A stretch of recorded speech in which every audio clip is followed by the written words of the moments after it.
আসসালামু আলাইকুম রহমতুল্লাহ। ভালো আছেন খালাম্মা? বাবা আছে এটা আপনার কে? আমার ছেলে ও হ্যাঁ, আব্বা কোথায়? মারা গেছে কতদিন যাবত আব্বা কত বছর আগে মারা গেছে? 20 বছর আগে। ও সে কথা বলতে পারে? না কথা বলতে পারে না? না সে প্রতিবন্ধী? প্রতিবন্ধী, ওর জ্ঞান নাই, বুদ্ধি নাই, কিছু নাই, কোনো কাজ টাজ করতে পারে না? কিছু না, সব আমি কাজ করে দিই, সব আমি করি। ও দেখেন তার অবস্থা। এখন আপনারা চলেন কিভাবে? এই আল্লাহ ছাড়া হয়তো আত্মীয় সহায়তা করে, সহায়তা নিয়ে আসি, সহায়তা করে আমার বই খাই। আপনারা সামনে আপনারা কি ওনাকে চিনেন? হ্যাঁ, আমাকে দেওয়ার লাগে। ওনাকে চিনেন? আমার ভাবি ওনার অবস্থা কেমন? অনেক গরিব, খুব গরিব, ফিরে বলেন। খুব গরিব, অসহায়।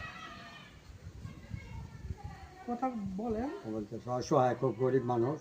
মানুষের সহযোগিতা করলে নিয়ে সংসার নিয়ে চলে। প্রতিবন্ধী ছিল, প্রতিবন্ধী ছেলে, কাজ করার মতন কোনো লোক নেই, সে অনেক মানুষের সাহায্য করে সাহায্যতে চলে। আপনি কিছু বলেন।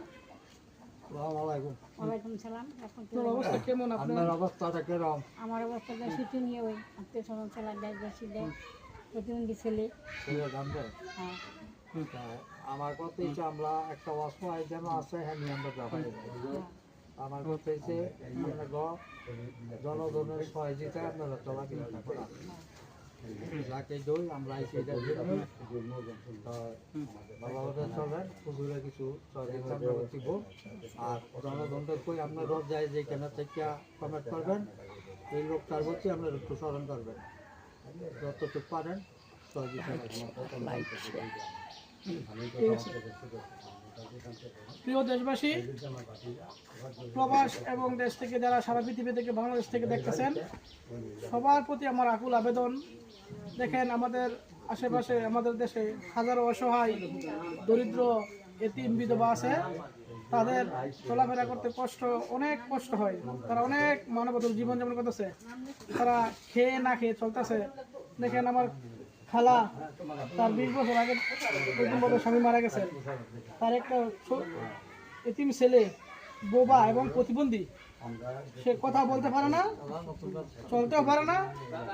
সে এলাকার মানুষ, আত্মীয় স্বজন তাকে সাহায্য সহযোগিতা করে।